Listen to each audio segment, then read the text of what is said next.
ಓಂ ಗುರುಭ್ಯೋ ನಮಃ ಹರಿ ಓಂ. ನಮಸ್ಕಾರ, ವೆಲ್ಕಮ್ ಟು ವಾಸ್ತು ಜ್ಯೋತಿ ಕಾರ್ಯಕ್ರಮಕ್ಕೆ ಸುಸ್ವಾಗತಗಳು.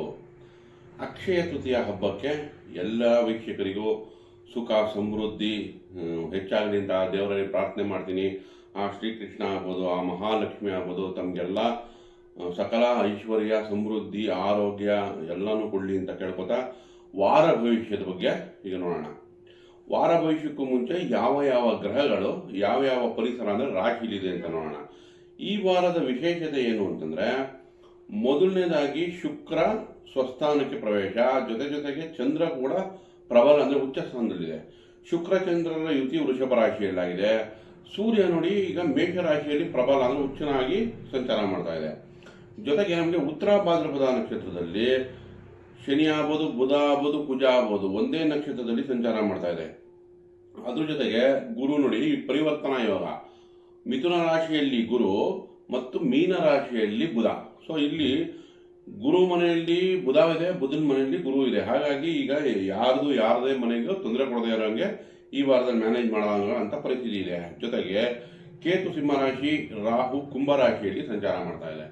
ಸೊ ಇದು ನಮಗೆ ಈ ವಾರದಲ್ಲಿ ಒಂದು ಓವರ್ ಆಲ್ ಪರಿಸರ ಯಾವ್ಯಾವ ರಾಶಿಯಲ್ಲಿ ಯಾವ್ಯಾವುದಿದೆ ಅಂತ. ಈಗ ನಮಗೆ ಮುಹೂರ್ತ ಭಾಗ ನೋಡೋಣ.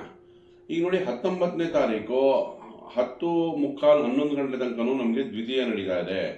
ಸೊ ನಂತರ ನಮಗೆ ತೃತೀಯ ಬೀಳುತ್ತೆ. ಬಟ್ ನಮಗೆ ಸೂರ್ಯ ಉದಯಕ್ಕೆ ತಿಥಿ ತಗೊಳೋದ್ರಿಂದ ಸೋಮವಾರ ಅಂದರೆ 20ನೇ ತಾರೀಕು ಬೆಳಗ್ಗೆ 7:20 ಅಂದರೆ 7 ಗಂಟೆ ಒಳಗಡೆ ನೀವು ಅಕ್ಷಯ ತೃತೀಯದ ಪೂಜೆ ಮಾಡಬೇಕಾಗುತ್ತೆ. ಸೊ ನಮಗೆ ಈಗ 20ನೇ ತಾರೀಕು ಬೆಳಗ್ಗೆ ಪೂಜೆ ಬಂತು ಅಕ್ಷಯ ತೃತೀಯದ್ದು. ಈ ವಾರದಲ್ಲಿ ಯಾವ್ಯಾವ ದಿನಗಳು ಶುಭವಾಗಿದೆ, ಶುಭ ಕಾರ್ಯ ಮಾಡ್ಕೊಳಕ್ಕೆ ನೋಡೋಣ. ಒಂದನೇದು ದ್ವಿತೀಯ 19ನೇ ತಾರೀಕು, ಅದು ನಮಗೆ 11 ಗಂಟೆ ಮೇಲೆ 11 ಗಂಟೆ ಮೇಲೆ ಏನಾಗುತ್ತೆ, ತೃತೀಯ ಬಿದ್ದಿರುತ್ತೆ. ಹಾಗಾಗಿ ಅವತ್ತಿನ ದಿನ ಶುಭ ಕಾರ್ಯ ಮಾಡ್ಕೋಬೋದು. ಜೊತೆಗೆ 20ನೇ ತಾರೀಕು 7 ಗಂಟೆ ಒಳಗೆ ಅಕ್ಷಯ ತೃತೀಯ ಪೂಜೆ 7 ಗಂಟೆ ಒಳಗೆ 20ನೇ ತಾರೀಕೆ ಮಾಡ್ತೀರಾ. ಬಟ್ ಶುಭ ಕಾರ್ಯಗಳು ಯಾವ್ದಾರ ಮಾಡಬೇಕಾದ್ರೆ 19 ಮಾಡ್ಬೋದು, 20 ಮಾಡ್ಬೋದು. 20 ಆದರೆ ಬೆಳಗ್ಗೆ 7 ಗಂಟೆ ಒಳಗೆ ಮಾಡಬೇಕಾಗುತ್ತೆ. ಯಾಕಂದರೆ ನೋಡಿ ಅಕ್ಷಯ ತೃತೀಯ ರೋಹಿಣಿ ನಕ್ಷತ್ರ ಬರುತ್ತೆ ಸೋಮವಾರ. ಇದೊಂದು ವಿಶೇಷತೆ, ಸೋಮವಾರದ ದಿನವೇ ರೋಹಿಣಿ ನಕ್ಷತ್ರ ಬಿದ್ದಿರೋದು. ಸೊ ಶಿವನ ಆರಾಧನೆ ಮಾಡೋದ್ರಿಂದ ತುಂಬ ಜನಕ್ಕೆ ಅನುಕೂಲಗಳಾಗುತ್ತೆ. ನೋಡಿ ಶುಕ್ರ ಮತ್ತು ಚಂದ್ರರ ಯುತಿ ಇರೋದ್ರಿಂದ ಇಲ್ಲಿ ಲಕ್ಷ್ಮೀ ಪೂಜೆ ಜೊತೆಗೆ ಚಂದ್ರ ಅಂದರೆ ಶಿವನ ಪೂಜೆ ಮಾಡೋದ್ರಿಂದ ನಿಮಗೆ ಲಾಭ ಹೆಚ್ಚು ಕಾಣ್ಬೋದು. ಇದು ವಿಶೇಷತೆ. ಜೊತೆಗೆ ಅವತ್ತಿನ ದಿನ ಅಕ್ಕಿ ಪಾಯಸ ಮಾಡಿ, ಅಂದರೆ ಒಂದು ಹಾಲಿನಲ್ಲಿ ಮಾಡಿರೋ ಸಿಹಿ ತಿಂಡಿ ಜೊತೆಗೆ ಅಕ್ಕಿ ಹಾಲು ಎರಡೂ ಸೇರಿದಾಗ ಏನಾಗುತ್ತೆ, ಶುಕ್ರ ಚಂದ್ರ ಎರಡೂ ನಮ್ಗೆ ಇಲ್ಲಿ ಪರಿಹಾರಕ್ಕೆ ರೂಪ ತಗೋಬೋದು. ನಂತರ ಯಾವ ದಿನ ಶುಭ ದಿನ ಬರುತ್ತೆ ಅಂದರೆ 23ನೇ ತಾರೀಕು ಸಪ್ತಮಿ ಪುನರ್ವಸು ಗುರುವಾರ, 26 ದಶಮಿ ಮಹಾ ನಕ್ಷತ್ರ ಭಾನುವಾರ. ಈ 3-4 ದಿನದಲ್ಲಿ ನೀವು ಶುಭ ಕಾರ್ಯಗಳನ್ನ ಮಾಡ್ಕೋಬೋದು. ಸೊ ಓವರ್ ಆಲ್ ತಗೊಂಡ್ರೆ ಈ ವಾರ ತುಂಬ ವಿಶೇಷವಾಗಿದೆ. ಯಾಕಂದರೆ ಸೂರ್ಯ ಪ್ರಬಲವಾಗಿದೆ. 15ನೇ ತಾರೀಕು ತನಕ ಸೂರ್ಯನ ಬಲ ಹೆಚ್ಚಾಗಿರುತ್ತೆ. ಈಗ 12 ರಾಶಿಗಳ ಫಲಗಳನ್ನ ತಿಳ್ಕೊಳ್ಳೋಣ. ಧನುರ್ರಾಶಿ ನೋಡಿ, ಧನುರ್ರಾಶಿಯವರಿಗೆ 4ನೇ ಮನೆಯಲ್ಲಿ 3 ಗ್ರಹಗಳು, ಒಂದು ಬುಧ ಆಯಿತು, ಕುಜ ಆಯಿತು, ಮತ್ತು ಶನಿ 4ನೇ ಮನೆಯಲ್ಲೇ ಇರೋದ್ರಿಂದ ವಾಹನಕ್ಕೆ ಅನುಕೂಲ, ಭೂಮಿ ಖರೀದಿಗೆ ಅನುಕೂಲ, ವಿದ್ಯಾರ್ಥಿಗಳಿಗೆ ಅನುಕೂಲ, ಕೆಲಸ ಕಾರ್ಯಗಳಲ್ಲಿ ಅಭಿವೃದ್ಧಿ. ಬಟ್ ಅರ್ಧಾಷ್ಟಮ ಶನಿನೂ ಇದೆ. ಸೊ ಅದೇನು ಮಾಡುತ್ತೆ, ನಮಗೆ ಮಾನಸಿಕವಾಗಿ ಏನಾನ ಒತ್ತಡದಲ್ಲಿ ಕೆಲಸ ಮಾಡುತ್ತೆ. ಈ ಕೆಲಸ ಏನೋ ಆಗುತ್ತೆ ನಿಮ್ಗೆ ಚೆನ್ನಾಗೇನೆ, ಬಟ್ ಆ ಕೆಲಸಗಳಲ್ಲಿ ಏನಾನ ಮಧ್ಯ ಅಡಚಣೆಗಳಿರುತ್ತೆ. ಅದಕ್ಕೆ ಪರಿಹಾರ ಬೇಕಾಗಿದೆ ಶನಿಗೆ. ಸೊ ನೀಲಾಂಜನ ಸಮಾಭಾಸಂ ರವಿಪುತ್ರ ಯಮಾಗ್ರಜಂ ಛಾಯಾ ಮಾರ್ತಾಂಡ ಸಂಭೂತಂ ತಂ ನಮಾಮಿ ಶನೇಶ್ವರಂ. ಒಂದು 21 ಬಾರಿ ಹೇಳ್ಕೊಳ್ಳಿ. ಎಳ್ಳೆಣ್ಣೆ ದೀಪ ಹಚ್ಚಿ ಅಥವಾ ಹನುಮಾನ್ ಚಾಲಿಸ ಹೇಳ್ಕೊಳ್ಳಿ. ಅದರಿಂದ ನಿಮಗೆ ಖಂಡಿತ ಅನುಕೂಲಗಳಾಗುತ್ತೆ. ಇನ್ನು ಪಂಚಮದಲ್ಲಿ ಸೂರ್ಯ ಉಚ್ಚ ಸ್ಥಾನ, ನಿಮಗೆ ಭಾಗ್ಯಾದೀಪ ಆಗಿ ಧನುರಾಶಿಯವರಿಗೆ ಪಂಚಮದಲ್ಲಿ ಎಕ್ಸಾಲ್ಟೆಡ್ ಆಗಿರೋದ್ರಿಂದ ಸೂರ್ಯ ಮಕ್ಕಳಿಂದ ಅಭಿವೃದ್ಧಿ, ನಿಮ್ಗೆ ಹೈಯರ್ ಎಜುಕೇಷನಿಂದ ಲಾಭ, ಅಥವಾ ಯಾವ್ದಾನ ಎಜುಕೇಷನ್ ಸೆಕ್ಟರಲ್ಲಿ ಇದ್ದೀರಾ, ಕಮ್ಯುನಿಕೇಷನ್ ಆನ್ಲೈನ್ ಸೆಕ್ಟರಲ್ಲಿ ಇದ್ದೀರಾ, ಅವರೆಲ್ಲ ತುಂಬ ಅನುಕೂಲಗಳನ್ನೇ ಮಾಡಿಕೊಡುತ್ತೆ. ಯಾವ್ದಾನ ಅಧಿಕಾರಿ ಆಗಿದ್ದೀರಾ, ಏನಾನ ಒಂದು ಟೀಮ್ ಲೀಡರ್ ಆಗಿದ್ದೀರಾ, ಆ ಟೀಮ್ ಸಕ್ಸಸ್ ರೇಟ್ ಜಾಸ್ತಿ ಆಗುತ್ತೆ. ಬಟ್ ಭಾಗ್ಯದಲ್ಲಿ ಕೇತು ಇದ್ದರೆ ಸ್ವಲ್ಪ ತಂದೆ ಆರೋಗ್ಯದಲ್ಲಿ ಚಿಂತೆ, ಅದೃಷ್ಟಗಳಲ್ಲಿ ಸ್ವಲ್ಪ ಧನುರಾಶಿಯವರಿಗೆ ಕೊರತೆ ಇದೆ. ಹಾಗಾಗಿ ಈ ಅದೃಷ್ಟನ ಎನ್ಹೆನ್ಸ್ ಮಾಡೋಕ್ಕೆ ಗಣೇಶನ ಆರಾಧನೆ ಮಾಡಿ. ನೋಡಿ ಬೇಸಿಗೆ ಕಾಲ, ಬೀದಿ ನಾಯಿಗೆ ಆಹಾರ ಕೊಟ್ಟರೆ ಎಲ್ಲ ರಾಶಿಯವರೆಗೂ ಈ ಬಿಸಿಲಲ್ಲಿ ಆಹಾರ ಪ್ರಾಣಿ ಪಕ್ಷಿಗಳಿಗೆ ನೀರು ಒದಗಿಸಿದ್ರೆ 90 ಭಾಗ ಅವರದ್ದು ಪಾಪಗಳು ನಷ್ಟವಾಗುತ್ತೆ. ಯಾಕಂದರೆ ನಮಗೆ ಅಗೋಚರವಾಗಿ ಭಗವಂತನ ಅಂಶನೇ ಎಲ್ಲ ಪ್ರಾಣಿಗಳಲ್ಲೂ ಇದೆ. ಸೊ ಹಾಗಾಗಿ ಅದಕ್ಕೇನಾದರೂ ನೀವು ಕೈಯಲ್ಲಾದ ನೀರು ಆಹಾರ ಇಟ್ಟರೆ ನಿಮಗೆ ಖಂಡಿತ ತುಂಬ ಪರಿಹಾರಗಳನ್ನ ನಿರೀಕ್ಷಿಸ್ಬೋದು. ಧನುರಾಶಿಯವರಿಗೆ ನಂತರ ನಮಗೆ ಸಪ್ತಮದಲ್ಲೇ ಗುರು ನಿಮ್ಮ ರಾಶಿ ಮೇಲೆ ದೃಷ್ಟಿ ಬಿದ್ದಿದೆ, 3ನೇ ಮನೆ ಮೇಲೂ ದೃಷ್ಟಿ ಬಿದ್ದಿದೆ. ಸೊ ನೀವು ಎಷ್ಟು ಎಕ್ಸ್ಟ್ರಾ ಎಫರ್ಟ್ ಹಾಕ್ತೀರಾ, ಎಷ್ಟು ಪ್ರಯತ್ನಗಳು ಹೆಚ್ಚು ಮಾಡ್ತೀರಾ, ಅಷ್ಟು ಅನುಕೂಲಗಳನ್ನ ನಾವು ಪಡ್ಕೋಬೋದು. ಸೊ ನಮಗೆ 6ನೇ ಮನೆಯಲ್ಲಿ ನೋಡಿ ಶುಕ್ರಚಂದ್ರ, ಅಂದರೆ ಈಗ ಕೆಲಸದಲ್ಲಿ ಸಣ್ಣ ಪುಟ್ಟ ಬದಲಾವಣೆ ನಿರೀಕ್ಷಿಸ್ಬೋದು. 6ನೇ ಮನೆಯಲ್ಲಿ ನಮಗೆ ಅಷ್ಟಮಾಧಿಪತಿ 6ಕ್ಕೆ ಹೋಯ್ತು. ಸೊ ಹಾಗಾಗಿ ಹೆಲ್ತ್ ಬಗ್ಗೆನೂ ಸ್ವಲ್ಪ ಎಚ್ಚರಿಕೆ ವಹಿಸಿರಿ. ಜೊತೆಗೆ ಕೆಲಸದಲ್ಲಿ ಏನಾನ ಬದಲಾವಣೆ ಕಾಣುತ್ತೆ, ಬಟ್ ಅದು ಪಾಸಿಟಿವ್ ಆಗಿ ಕಾಣುತ್ತೆ. ಯಾಕಂದರೆ ಗುರು ದೃಷ್ಟಿ ನಿಮ್ಮ ರಾಶಿ ಮೇಲಿದೆ, ಹಾಗಾಗಿ ಎದುರ್ಕೊಳ್ಳೋಂಥ ಅವಶ್ಯಕತೆ ಇಲ್ಲ. ಬಟ್ ಆದ್ರೂ ನಮ್ಗೆ ಇಲ್ಲಿ ಚಂದ್ರನಿಗೋಸ್ಕರ ಶಿವನ ಆರಾಧನೆ ಇಂಪಾರ್ಟೆಂಟು. ಸೋಮವಾರದ ರೋಹಿಣಿ ನಕ್ಷತ್ರನೇ ಇದೆ, ಖಂಡಿತ ನೀವು ಶಿವನ ಆರಾಧನೆ ಮಾಡೋದ್ರಿಂದ ನಿಮಗೆ ಅನುಕೂಲಗಳು ಹೆಚ್ಚಾಗುತ್ತೆ. ಒಳ್ಳೆಯದಾಗಲಿ. ಮಕರ ರಾಶಿ, ದಯವಿಟ್ಟು ಈ ವಿಡಿಯೋ ಇಷ್ಟ ಆಗಿದ್ದಲ್ಲಿ ಲೈಕ್ ಮಾಡಿ, ಶೇರ್ ಮಾಡಿ, ಸಬ್ಸ್ಕ್ರೈಬ್ ಮಾಡಿ. ಈಗ ಮಕರ ರಾಶಿ, ಮಕರ ರಾಶಿಯವರು ನೋಡಿ 3ನೇ ಮನೆಯಲ್ಲಿ 3 ಗ್ರಹಗಳಿದೆ. ನಮಗೆ ಶನಿ 3ನೇ ಮನೇಲಿದ್ರೆ ನಿಮ್ಮ ಪರಾಕ್ರಮ ಅಂದರೆ ನಿಮ್ಮ ಎಫರ್ಟ್ನ ಇನ್ಕ್ರೀಸ್ ಮಾಡುತ್ತೆ. ಕುಜ 3ರಲ್ಲಿದ್ದರೆ ಧೈರ್ಯ ಹೆಚ್ಚು ಮಾಡುತ್ತೆ.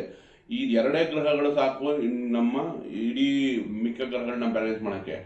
ಈಗ ಧೈರ್ಯ ಯಾವಾಗಿದೆಯೋ, ನಿಮ್ಮ ಕೆಲಸದಲ್ಲಿ ನೀವು ಸೋಲು ಒಪ್ಕೊಳ್ಳೋಲ್ವೋ, ನಿರಂತರ ಪ್ರಯತ್ನದಲ್ಲಿ ಇರ್ತೀರೋ, ಅದೇ ನಿಮಗೆ ಲಾಭ ತಂದುಕೊಡುತ್ತೆ, ಅದೇ ನಿಮಗೆ ಶುಭ ಉಂಟು ಮಾಡುತ್ತೆ. ಬಟ್ ಇವರಿಬ್ಬರೂ 2ನೇ ಮನೆಯಲ್ಲಿ ಅಂತಮ್ಮನ ಜೊತೆ ಭಿನ್ನಾಭಿಪ್ರಾಯ ತಂದುಕೊಡುತ್ತೆ. ಅದಕ್ಕೆ ಸ್ವಲ್ಪ ಎಚ್ಚರಿಕೆಯಿಂದ ಬ್ಯಾಲೆನ್ಸ್ ಮಾಡಬೇಕು. ಜೊತೆಗೆ ಅಲ್ಲಿ ಬುಧನೂ 3ನೇ ಮನೆಯಲ್ಲಿದೆ. ಸೊ ನಮಗೆ ಬುಧ 3ನೇ ಮನೆಯಲ್ಲಿ ವಿದ್ಯಾಭ್ಯಾಸದಲ್ಲಿ ನಿಧಾನ ಮಾಡಿಬಿಡುತ್ತೆ, ಅಥವಾ ಕಮ್ಯುನಿಕೇಷನ್ಸ್ನ ಅನ್ಸರ್ಟಿನಿಟಿ ಮಾಡುತ್ತೆ. ಅಂದರೆ ನಿಮ್ಮದು ಅಗ್ರಿಮೆಂಟು, ಲೋನ್, ಇದನ್ನೆಲ್ಲ ಡಬಲ್ ಚೆಕ್ ಮಾಡಿ ನೀವು ಮುಂದುವರಿಬೇಕಾಗುತ್ತೆ. ಯಾಕಂದರೆ 6ನೇ ಮನೆ ಅಧಿಪತಿ ಆಗುತ್ತೆ. ಹಾಗಾಗಿ ಕಮ್ಯುನಿಕೇಷನ್ನ ಎಚ್ಚರಿಕೆಯಿಂದ ವಹಿಸಬೇಕಾಗುತ್ತೆ. ನಂತರ 4ರಲ್ಲಿ ಸೂರ್ಯ ಉಚ್ಚ ಸ್ಥಾನದಲ್ಲಿದೆ.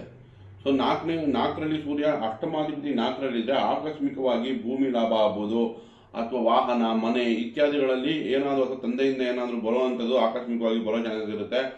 ಆದರೂ ಕೂಡ 4ನೇ ಮನೆಯಲ್ಲಿ ಸೂರ್ಯ ಅಷ್ಟಮಾದೀಪ ಆಗಿರೋದ್ರಿಂದ ಸ್ವಲ್ಪ ಆ ವಿಷಯಗಳ ಬಗ್ಗೆ ಸ್ವಲ್ಪ ಸಹನೆಯಿಂದ ತೀರ್ಮಾನಗಳನ್ನ ತಗೊಳ್ಳಿ.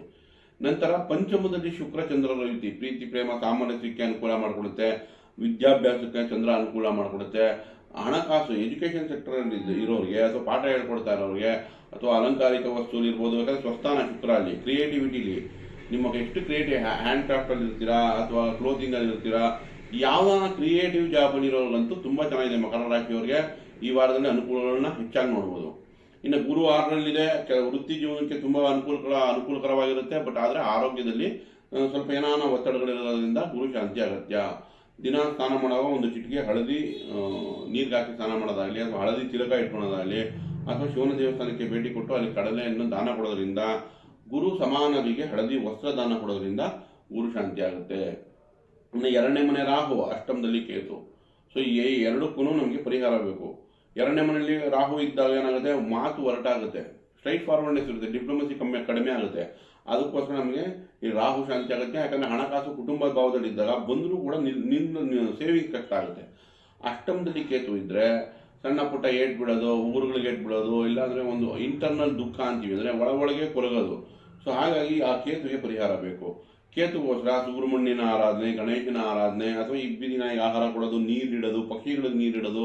ಈ ಬೇಸಿಗೆಯಲ್ಲಿ ಯಾರು ನೀರು ಆಹಾರ ಇಡ್ತಾರೋ ಅವ್ರಿಗೆಲ್ಲರಿಗೂ ಖಂಡಿತ ಪರಿಹಾರ ತಾನೇ ಆಗುತ್ತೆ. ಸೊ ನಮಗೀಗ ಮಕರ ರಾಶಿಯವ್ರು ಓವರಾಲ್ ತೊಗೊಂಡ್ರೆ ವ್ಯವಹಾರಗಳು ಚೆನ್ನಾಗಿದೆ, ಕೆಲಸ ಕಾರ್ಯಗಳು ಚೆನ್ನಾಗಿದೆ, ಸ್ವಲ್ಪ ಆರೋಗ್ಯದಲ್ಲಿ ಎಚ್ಚರಿಕೆ ವಹಿಸಬೇಕಾಗುತ್ತೆ. ಇನ್ನು ಕುಂಭರಾಶಿ ನೋಡಿ, ಕುಂಭರಾಶಿಯವ್ರಿಗೆ ಈಗ ನಿಮಗೆ 3ನೇ ಮನೆಯಲ್ಲಿ ಸೂರ್ಯ ಉಚ್ಚ ಸ್ಥಾನ.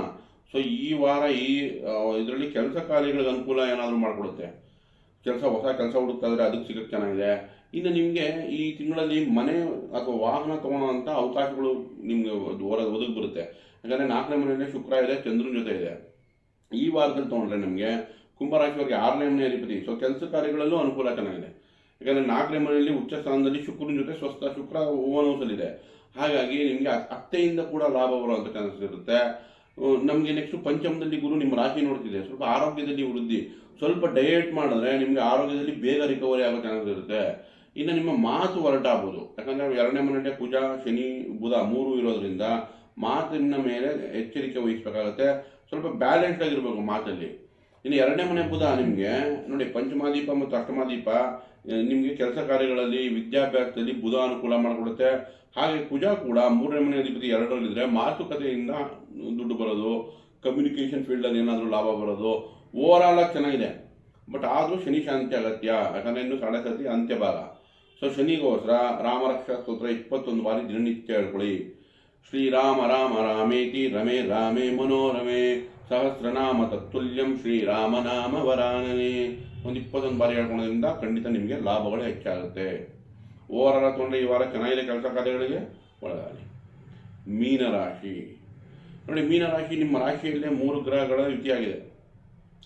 ಉತ್ತರ ಭಾದ್ರ ನಕ್ಷತ್ರದಲ್ಲೇ, ನಂತರ 2ನೇ ಮನೆಯಲ್ಲಿ ಸೂರ್ಯ ಉಚ್ಚ ಸ್ಥಾನ, 6ನೇ ಮನೆಯಲ್ಲಿ. ಸೊ ಕೆಲಸ ಕಾರ್ಯಗಳಲ್ಲಿ ಅನುಕೂಲ ಹೆಚ್ಚು. ನಂತರ 3ನೇ ಮನೆಯಲ್ಲಿ ಶುಕ್ರ ಮತ್ತು ಚಂದ್ರ ಯುತಿಯಾಗಿದೆ.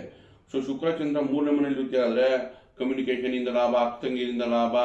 ಬಟ್ ಎರಡು ನೋಡಿ, ಶುಕ್ರ ಚಂದ್ರ ಇಬ್ಬರು ಜೊತೆಲಿದ್ದರೆ ಅಕ್ಕ ಸೊಸೈಟಿಗೆ ಅಷ್ಟಕ್ಕಷ್ಟೇ. ಬಟ್ ಆದರೂ ಕೂಡ ನಿಮಗೆ ಸಣ್ಣ ಸಣ್ಣ ಪ್ರವಾಸಗಳು ಉಂಟಾಗ್ಬೋದು, ಇಡೀ ಕುಟುಂಬದ ಜೊತೆ ಆಚೆ ಹೋಗುವಂಥ ಚಾನ್ಸಸ್ ಬರುತ್ತೆ. ಶುಕ್ರ ಚಂದ್ರರ ಯುತಿಯಾಗಿರೋದ್ರಿಂದ ಮೀನರಾಶಿಯವರಿಗೆ ಕಮ್ಯುನಿಕೇಷನ್ ಅಗ್ರಿಮೆಂಟು ಅಥವಾ ಸಣ್ಣ ಸಣ್ಣ ಟ್ರಾವೆಲಿಂದ ಲಾಭಗಳನ್ನ ನಿಲ್ಲಿಸ್ಬೋದು.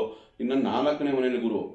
ಸೊ ಮನೆಯಲ್ಲಿ ಸುಖ ಶಾಂತಿ, ಕೆಲಸದಲ್ಲಿ ನೆಮ್ಮದಿ, ಇದೆಲ್ಲ ಕಾಣಿಸ್ತಾ ಇದೆ. ಬಟ್ ಜನ್ಮದಲ್ಲಿ ಯಾವಾಗ ಕುಜ ಶನಿ ಯುತಿ ಆಗುತ್ತೋ ಇದಿಷ್ಟಕ್ಕೂ ಒಂದು ಕ್ವಶನ್ ಮಾರ್ಕ್ ಹಾಕ್ಬಿಡುತ್ತೆ, ಅಂದರೆ ಅದು ನಿಧಾನ ಮಾಡಿಬಿಡುತ್ತೆ. ಹಾಗಾಗಿ ನಮಗೆ ಕುಜ ಮತ್ತು ಶನಿಗೆ ಶಾಂತಿ ಅಗತ್ಯ. ಜೊತೆಗೆ ಬುಧನೂ ನಮಗೆ 1ನೇ ಮನೆಯಲ್ಲೇ ಇದ್ದರೆ, ಅಂದರೆ ನಿಮ್ಮ ರಾಶಿಯಲ್ಲಿಯೇ ಇದ್ದರೆ ನೋಡಿ, ಸಪ್ತಮಾಧಿಪತಿ 4ನೇ ಮನೆ ಅಧಿಪತಿ ಬುಧ. ಈ 4 ಮತ್ತು ಈ ಕುಜ ಮತ್ತು ಜೊತೆ ಸೇರಿಕೊಂಡಾಗ ಅದು ನಮಗೆ ಮನೆಯಲ್ಲಾಗ್ಬೋದು, ಅಥವಾ ಬಿಸ್ನೆಸ್ ಪಾರ್ಟ್ನರ್ ಅಥವಾ ಪತಿ ಪತ್ನಿಯಲ್ಲಾಗ್ಬೋದು, ಅಥವಾ ಈವನ್ ವಿದ್ಯಾಭ್ಯಾಸ ಕೂಡ ಒಂದು ಸ್ವಲ್ಪ ನೆಮ್ಮದಿ ಕಡಿಮೆ ಮಾಡುತ್ತೆ. ಅಂದರೆ ಕಾನ್ಸಂಟ್ರೇಷನ್ ಪವರ್ ಕಡಿಮೆ ಆಗೋದು. ಹೀಗೆ ನೋಡಿ, ಒಂದೇ ನಕ್ಷತ್ರದಲ್ಲಿ ಶನಿ ನಕ್ಷತ್ರದಲ್ಲೇ ಶನಿ ಕೂಡ ಇದೆ, ಕುಜ ಕೂಡ ಇದೆ, ಬುಧ ಇದೆ. ಸೊ ಇಲ್ಲಿ ಕುಜ ನಮಗೆ ಕಂಫರ್ಟ್ ಇಲ್ಲ ಆ ಜಾಗದಲ್ಲಿ. ಸರ್ಕಮ್ಸ್ಟೆನ್ಸಸ್ ಅಂದರೆ ಪರಿಸರ ನಿಮಗೆ ಏನಾದರೂ ಅನ್ಕಂಫರ್ಟಬಲ್ ಸಿಚುವೇಶನ್ ಬರುತ್ತೆ, ಅಂದರೆ ನಿಮ್ಗೆ ಅನ್ಕೊಳ್ಳದೇ ಇರೋವಂಥ ಸಿಚುವೇಶನ್ ಕ್ರಿಯೇಟ್ ಮಾಡುತ್ತೆ. ಅದನ್ನು ನೀವು ಬ್ಯಾಲೆನ್ಸ್ ಮಾಡಬೇಕು. ಅದನ್ನೇ ನಾವು ಪರಿಹಾರ ಅಂತೀವಿ. ಅದು ನೀವು ವಿಷ್ಣು ಸಹಸ್ರನಾಮ ಹೇಳ್ಕೊಳೋದಿರ್ಬೋದು, ಅಥವಾ ನಾರಾಯಣನ ದೇವಸ್ಥಾನಕ್ಕೆ ಹೋಗಿ ನಿಮ್ಮ ಹೆಸರಲ್ಲಿ ಅರ್ಚನೆ ಮಾಡಿಸೋದಿರ್ಬೋದು. ಸ್ವಲ್ಪ ವಿದ್ಯಾಭ್ಯಾಸದ ಕಡೆ ಒಂದು ರೀಫ್ರೆಶ್ ಆಗಿ ಟ್ರೈ ಮಾಡಿ. ಅಂದರೆ ನೋಡಿ, ಏನು ಮಾಡುತ್ತದೆ, ಶನಿ ಮೀನರಾಶಿಯವ್ರಿಗೆ ಈಗ ರಾತ್ರಿ ಬಲ ಹೆಚ್ಚಾಗ್ಬಿಡುತ್ತೆ.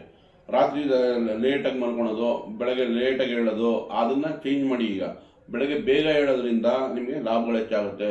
ಸ್ವಲ್ಪ 2-3 ದಿವಸ ಕಷ್ಟ ಆಗ್ಬೋದು, ಬಟ್ ಮುಂಬರೋ ದಿನಗಳಲ್ಲಿ ಅದೇ ಲಾಭ ಉಂಟು ಮಾಡುತ್ತೆ. ಸೊ ಓವರಾಲ್ ಆಗಿ ತೊಗೊಂಡ್ರೆ ಮೀನರಾಶಿಯವರಿಗೆ ಮಿಶ್ರ ಫಲ ಅಂತ ಹೇಳ್ಬೋದು. ಒಳ್ಳೆಯದಾಗಲಿ. ಅಕ್ಷಯ ತೃತೀಯ ಆ ಮಹಾಲಕ್ಷ್ಮಿ, ಆ ಶ್ರೀಕೃಷ್ಣ ತಮಗೆಲ್ಲ ಸುಖ ಸಮೃದ್ಧಿ ಐಶ್ವರ್ಯಗಳನ್ನು ಕೊಡಲಿ ಅಂತ ಕೇಳ್ಕೊತಾ, ದಯವಿಟ್ಟು ಈ ವಿಡಿಯೋ ಇಷ್ಟ ಇದ್ದಲ್ಲಿ ಲೈಕ್ ಮಾಡಿ, ಶೇರ್ ಮಾಡಿ, ಸಬ್ಸ್ಕ್ರೈಬ್ ಮಾಡಿ. ಧನ್ಯವಾದಗಳು.